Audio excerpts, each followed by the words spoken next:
ॐ वाणीं गणपतिं वन्दे व्यासं व्यासात्मजं तथा श्रीराधिका माधवौ वन्दे सदानुग्रहतत्परौ श्रीमदंससमारम्भां सनकादिकमध्यमम् अस्मदाचार्यपर्यन्तां वन्दे गुरुपरम्पराम्। आदरणीय भक्त सज्जन वृन्द, जय श्री राधे, जय श्री कृष्ण। आउनुहोस् आजको सत्सङ्गलाई हामी प्रारम्भ गरौँ। पूर्व प्रसङ्गमा हामी श्रवण गर्दै थियौँ निर्ग राजाको कथा।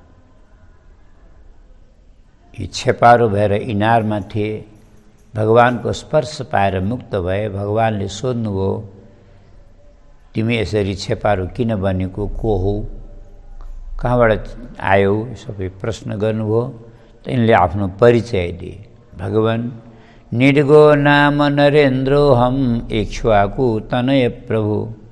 इक्ष्वाकुको वंशमा निर्ग नामको म राजा थिएँ।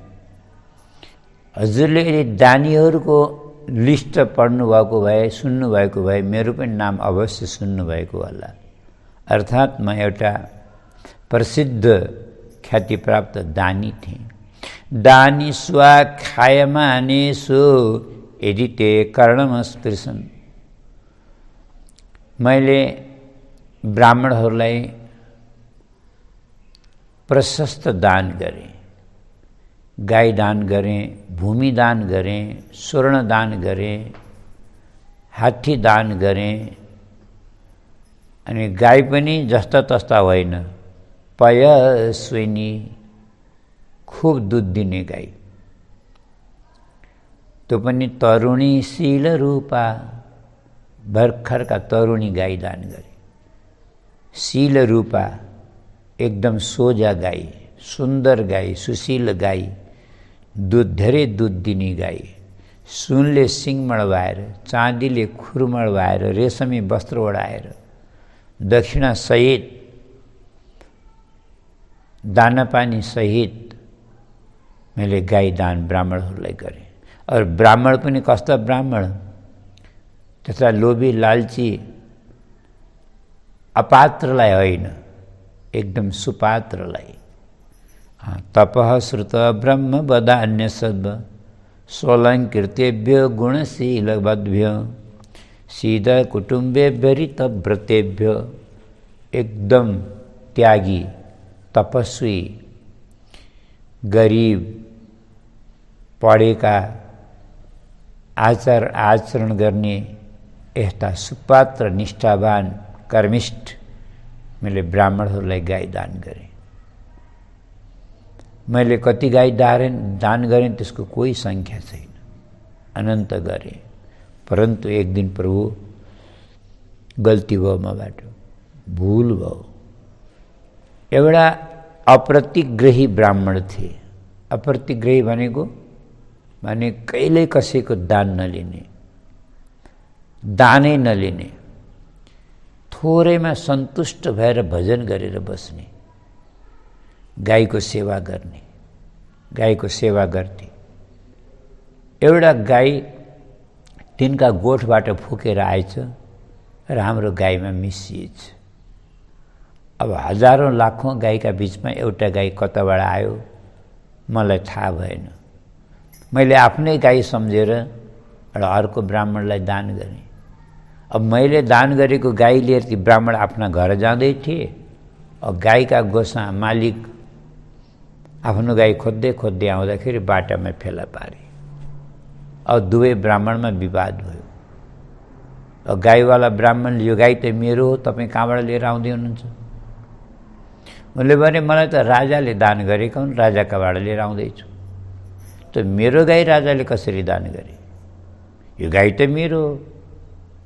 दुईटै ब्राह्मण लड्दै लड्दै राजाका पासमा, निर्गका पासमा गए। राजाले दुवै ब्राह्मणलाई बहुत सम्झाए। ब्राह्मण देवता, भूल भयो, झगडा नगर्नुस्।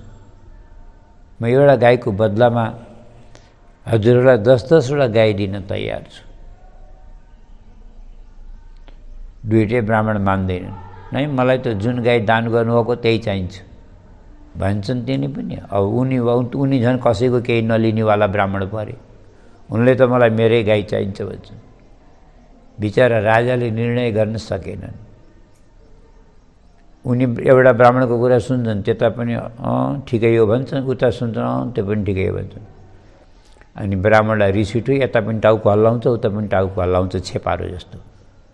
जा त छेपारोइ बन भनेर ब्राह्मणले श्राप दिए। भगवान आज त्यही अपराधले गर्दा म यो इनारमा छेपारो भएर बसेको थिएँ, र आज हजुरले यस्तो कृपा गरिदिनु भयो,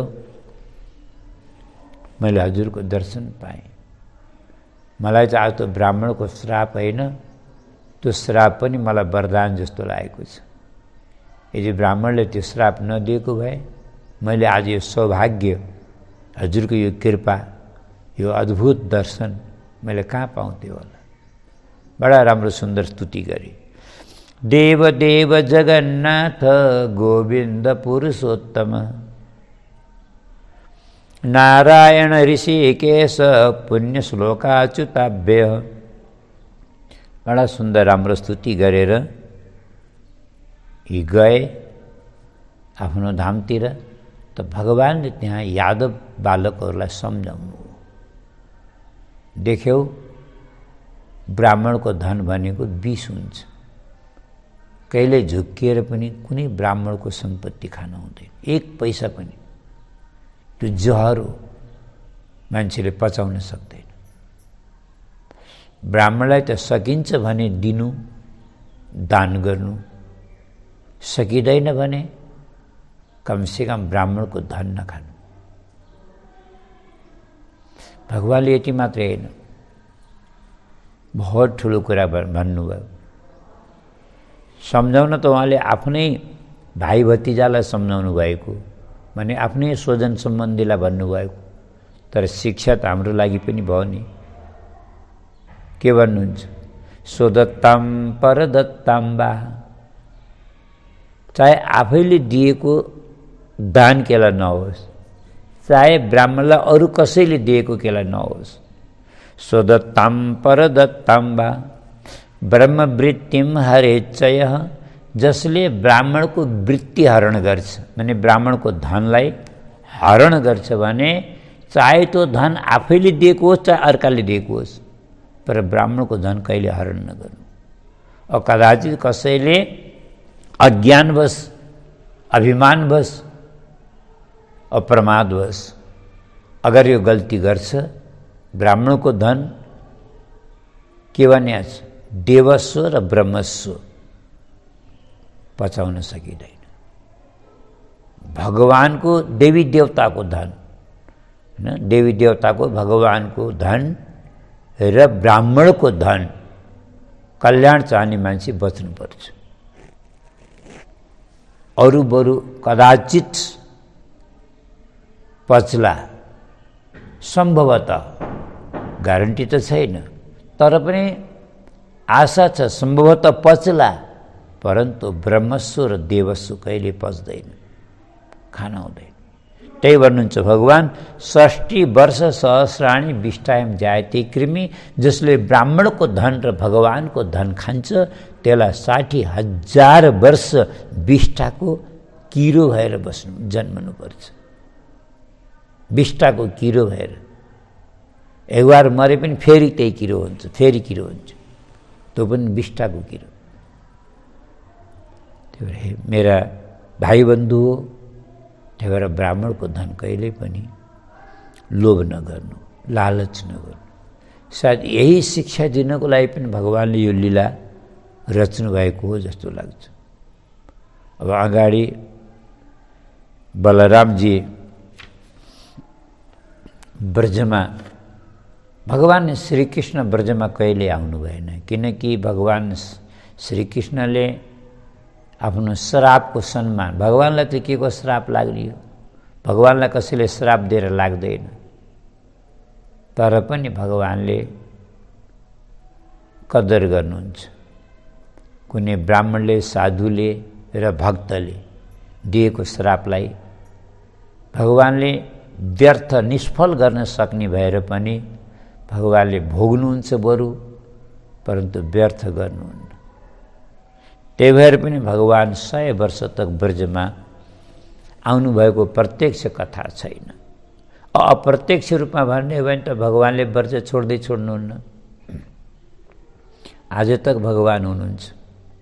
यत्र सन्निहितो हरि, बार बार भागवतमा, अन्य शास्त्रमा, पुराणमा भनेको छ, सान्निध्यम नित्यदा हरे यत्र सन्निहितो हरि वृन्दावनम परित्यज्य पादमेकम न गच्छति। अब कति प्रमाण छन् यस्ता।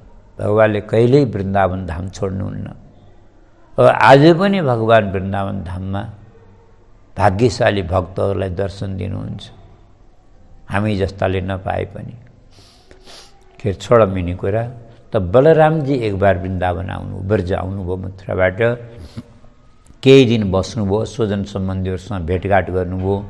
बलरामजी आउँदा पनि सबै ब्रजवासी प्रसन्न हुन्छन्, किनकि बलरामजीलाई त ब्रजको राजा भन्छन्। आज पनि ब्रजमा भगवान श्रीकृष्णलाई राजा भन्दैनन्, किनकि भगवान श्रीकृष्ण दुईटा कारणले गर्दा। एउटा त लौकिक व्यवहारमा भाइ भएको नाताले भगवान श्रीकृष्णले दाजुलाई नै राजा बनाउनु हो, त्यही भएर बलरामजी राजा हुनुभयो, भगवान कृष्ण हुनु भएन। यो ब्रजवासीहरूको भाव हो। दोस्रो कुरा, भगवानले कहिल्यै पनि आफूले श्रेय लिनुहुन्न, श्रेय अरूलाई दिनुहुन्छ। त यहाँ पनि श्रेय बलरामजीलाई दिनुभएको छ, श्रेय बलरामजीलाई दिनुभएको छ। जस्तै उदाहरणको लागि भनौँ, शङ्खचूडको मणि निकाल्नुभयो भगवानले, त्यो मणि आफूले राख्नु भएन, अथवा मातापितालाई पनि दिनु भएन, बलरामजीलाई। ब्रजमा आउनुभयो। र एउटा अर्को कुरा, यहाँ कतिपय गोपीहरू, जस्तै सबै गोपी त भगवान श्रीकृष्णका नै उपासक हुन्, भगवान श्रीकृष्णलाई आत्मैबाट पति मान्छन्। अब यहाँ बार बार नदोहोर्याम यो कुरो, यो देहको पतिको कुरा होइन, आत्माको पति, उपासनाको दृष्टिले। किनकि भगवान श्रीकृष्ण प्राणी मात्रका पति हुनुहुन्छ, यो भाव हो। त धेरैजसो गोपीहरूले आत्मैबाट भगवान श्रीकृष्णलाई आफ्नो इष्ट मान्छन्,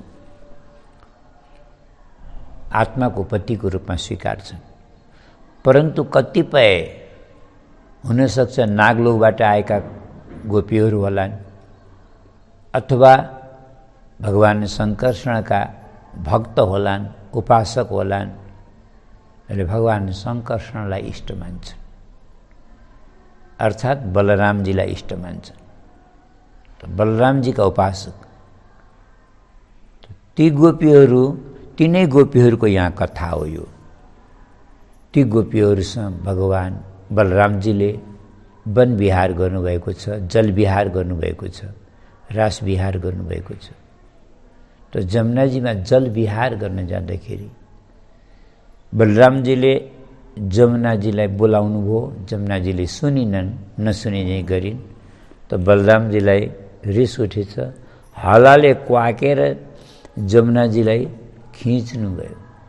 तब जमुनाजी प्रकट भएर बलरामजीको स्तुति गरिन्। जमुनाजीले राम राम महाबाहो न जाने तब विक्रमम, ऐसे कामसेन विधृता जगति जगतः पटे।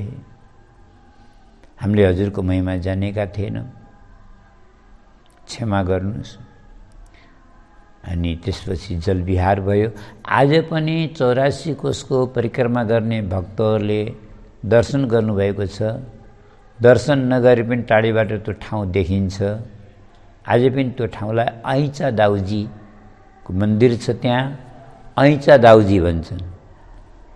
ऐचा दाउजीको अर्थ हुन्छ बलरामजीले जमुनाजीलाई खिच्नु भएको भन्ने अर्थ हुन्छ। त्यहाँ जमुनाजी आज पनि टेढै माने यसरी खिचेर यसरी टेढी देखिन्छन्, यस्तो भाव छ। यो सुखदेव स्वामीले राजा परीक्षितलाई कथा सुनाउनु भयो। अगाडि एउटा यस्तो कथा छ विचित्रको। एउटा पौण्ड्रक नाम गरिएको राजा, यो काशी नरेशको मित्र पनि हो र काशी नरेशकै प्रेरणाले उक्साउनाले यो आफूलाई नै वासुदेव भन्ने ठान्यो छ। यसले के गर्यो, एउटा काठको गरुड बनायो, त्यो भित्र इन्जन फिट गर्यो र त्यसलाई आकाशमा उड्ने बनायो, अनि त्यसमा बसेर आकाशमा भ्रमण गर्छ। अनि दुईटा हात काठका जोड्यो उसले आफ्नो शरीरमा, 4 हात बनायो र संसारमा प्रचार गर्यो, असली वासुदेव म हुँ, त्यो द्वारिकाको त नक्कली वासुदेव हो। कतिपय त यसको कुरामा विश्वास गरेर यसलाई वासुदेवै भन्न लाए। अझ काशी नरेश जस्ताले साथ दिए यसलाई भनेपछि अरूलाई त भन्यो ठिकै थियो। एक दिन त एउटा दूत द्वारिका पठाएछ, सन्देश लिएर भगवान द्वारिकाधीशलाई चिठी, श्रीकृष्णलाई चिठी लेखेर पठायो, तिमी आफ्नो कल्याण चाहन्छौ भने आजबाट आफूलाई वासुदेव भन्न छोडिदेऊ, मेरो शरणमा आऊ, वशवर्ती भएर बस, म तिमीलाई जीवन दान दिन्छु, मेरो अनुयायी भएर बस, होइन भने तिम्रो खैर छैन, मेरो मसँग युद्ध गर्नुपर्छ, म तिम्रो अन्त गरिदिन्छु। यस्तो खबर चिठी लेखेर पठाए दूत। सुधर्मा सभामा सम्पूर्ण यादवहरू बसेका थिए। यो चिठी पढेर सुनाउँदाखेरि यादवहरू सबै हाँस्न लागे, खिलखिलाएर हाँसे। भगवान श्रीकृष्णले भन्नुभयो, ठिकै छ दूत हौ तिमी, तिमीलाई दण्ड दिन उचित हुँदैन, तिमी त बिचारा उसका वशवर्ती दूत हौ, जाऊ हाम्रो तर्फबाट सन्देश देऊ, म त असली वासुदेवको स्वागत गर्नको लागि म नक्कली वासुदेव आउँदैछु, अब छिट्टै नै आउँछु, चिन्ता गर्न पर्दैन। अनि यो पनि भनिदिए तिम्रो स्वामीलाई तयार भएर बस्नु लड्नको लागि, असली वासुदेव कहलाउनको लागि। भगवानले एउटा चुनौतीपूर्ण सन्देश पठाउनु भयो। पण्डक एक बार त झस्क्यो, तर पनि कथामा पहिला पनि कुरो आइसकेको छ। यो मान्छेलाई अभिमानले र अज्ञानले गर्दा अविवेकी बनाउँछ, विवेक शून्य बनाइदिन्छ। मान्छेको अभिमान बहुत नराम्रो एउटा दोष हो। पतनको कारणै अभिमान हो, बरु अज्ञानलाई पनि भन्न सकिँदैन। किनकि हेर्नु, श्रद्धा छ भने अज्ञानी व्यक्ति ज्ञान नहोला तो छुट्टी कुरा हो, परन्तु भगवानको परम भक्त हुन सक्छ, उसले भगवानमा प्रेम गर्न सक्छ, भगवानमा अनुराग गर्न सक्छ। भगवान अज्ञानीले आफ्नो उद्धार गर्न सक्छ, किनकि साँच्चै भन्ने हो भने भक्ति ज्ञानीमा भन्दा अज्ञानीमा ज्यादा छिटो आउँछ। त्यही भएर अज्ञान पनि त्यति ठुलो दोष होइन, पर अभिमान र प्रमाद यो बहुत ठुलो दोष हो। त भगवान श्रीकृष्णसँग यसले युद्ध गर्यो। भगवान श्रीकृष्णले यसलाई मारेर पनि वैकुण्ठे धाम पठाउनु भयो, दिव्य धाम प्रदान गर्नुभयो। केलाई भन्दाखेरि चलो कोही बात नहीं, यसले चाहे जेसुकै गर्यो परन्तु बन्यो त वासुदेव। भगवानकै त लीला गर्यो, त्यही भएर भगवानलाई त्यति नराम्रो लागेन। ठिकै छ भनेर आफ्नै धामको बास दिनुभयो, धाममा पठाउनु। र अगाडि यो काशी नरेश आदि सबै यसका वशवर्ती थिए, सबलाई भगवानले युद्धमा परास्त गर्नुभयो। कतिको उद्धार भयो, कति पलायन गरे। द्विविध नाम गरी एउटा बाँदर थियो, त्यसले पुरै संसारलाई सताएको थियो, विशाल काय थियो। बलवान थियो, यसलाई कसैले जित्न सक्दैन थिए। त बलरामजीले यो द्विविध वानरको पनि वध गरिदिनु भएको छ र जाम्बवतीका पुत्र शाम्बको विवाह दुर्योधनकी पुत्री लक्ष्मणासँग भएको छ। स्वयंवरमा लक्ष्मणाले शाम्बलाई मन पराइन्, किनकि शाम्ब भगवान शङ्करकै अवतार मानिन्छन्, अंश, भगवान शङ्कर भगवानकै अंश। भागवतमा त्यो कथा छैन, अरू पुराणमा यस्तो कथा आउँछ। अरू सबैका पुत्र हुँदाखेरि जाम्बवतीलाई पुत्र भएनन् र पुत्रको इच्छाले गुरुजनहरूको अनुमति आज्ञा लिएर हिमालयमा गएर जाम्बवतीका साथ भगवान श्रीकृष्णले शङ्कर भगवानको आराधना गर्नुभएको छ। भगवान शङ्कर प्रसन्न हुनुभयो। अब यहाँ यो कुरा हामीले बुझ्न पनि पर्छ कि भगवान श्रीकृष्णले पुत्र प्राप्त गर्ने उपाय नजानेर हो, या उहाँको प्रारब्धमा नभएर हो, या उहाँको शक्तिको कमीले हो, त आदि कुरा नसोचौँला। यो एउटा लोक शिक्षा हो, यो प्रेरणा हो। हामीले चाहे विवाह होस्, चाहे सन्तानको प्राप्ति होस्, चाहे धनको प्राप्ति होस्, चाहे विभूति और वैभवको प्राप्ति होस्, जे पनि हामीले प्राप्त गर्छौँ त्यो यदि स्वसामर्थ्यले भन्दा भगवत कृपाले यदि प्राप्त हुन्छ भने त्यो उत्तम हुन्छ र कल्याणकारी हुन्छ। त्यही भएर भगवानले शङ्करको आराधना श्रीकृष्णले गर्नुभएको छ र भगवान शङ्कर प्रसन्न भएर प्रकट हुनुभयो। वरदान माग्नुभन्दा पुत्र प्राप्ति, अब जाम्बवतीले पुत्र चाहन्छन्, यिनको इच्छा पुरा गरिदिनु पर्यो भनेर भन्नुभयो। त भगवान शङ्करले पनि मौकाको फाइदा उठाउनुभयो। श्रीकृष्णको पुत्र बन्न पाइन्छ भने म नै एउटा एक अंशले जान्छु भनेर स्वयं भगवान शङ्करको एउटा तेज भने एउटा अंश रूपले आउनुभएको हुनाले धेरै सुन्दर अत्यन्त मनोहर छवि थियो शाम्बको। त्यही भएर स्वयंवरमा लक्ष्मणले मन पराइन् अनि वरमाला पहिराइन्। तर त्यहाँ कौरवहरूले शाम्बलाई सबैले युद्ध गरे, माने बन्दी बनाउन खोजे।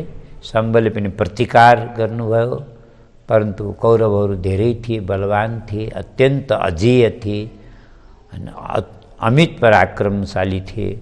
त्यो सबले घेरेर निशस्त्र बनाएर बन्दी बनाए। यो कुरा थाहा पाएपछि भगवान श्रीकृष्ण आवेशमा हस्तिनापुर जान लाग्नुभएको थियो, पर बलरामजीले थाम्नुभयो, रोक्नुभयो। किनकि बलरामजीलाई न दुर्योधनको माया लाग्छ। कारण हामीले नबिर्सेको भए पहिला बताइसकेका छौँ। दुर्योधनले बलरामसँग गदा युद्ध सिकेको छ 6 महिना त। त्यही भएर बलरामजीको दुर्योधनमा वात्सल्य भाव छ। शिष्य मान्नुहुन्छ, शिष्य भनेको पुत्र समान हुन्छ। त्यही भएर बलरामजीले म जान्छु त्यहाँ भन्नुभयो र स्वयं बलरामजी आउनुभयो। बलरामजीको भव्य स्वागत सत्कार भयो र बलरामजीले भन्नुभयो शाम्बलाई छोडिदेऊ, लक्ष्मणसहित विदाई गर भनेर के भन्नुभएको थियो। कौरवहरूले बलरामजीलाई पनि यहाँ तितुपिरो सुनाए, नराम्रो अनुचित शब्द प्रयोग गरे। यिनीहरूले यहाँ तक भन्न सके कि खुट्टाका जुत्ता खुट्टैमा रहेको राम्रो हुन्छ, पैरमा लाउने जुत्ता पैरमै रहेको राम्रो हुन्छ, शिरमा चढेको राम्रो हुँदैन, शोभा दिँदैन। હવે बुझ्या होला हामीले भन्न खोजेको के हो? यी कौरवहरूले यादवहरूलाई हाम्रा पैरका जुत्ता बराबर हुन् भन्छ।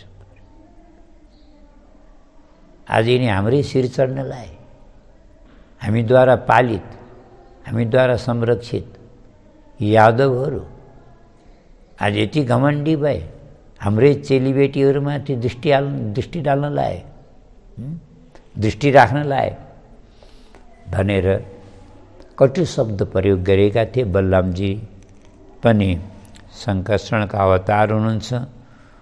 उहाँलाई एकदम रिस उठ्यो। उहाँले हस्तिनापुरलाई नै हालाले क्वाकेर गङ्गाजीतिर घोप्ट्याइदिन लाग्नुभयो। हस्तिनापुर एकदम कोल्टो पर्यो।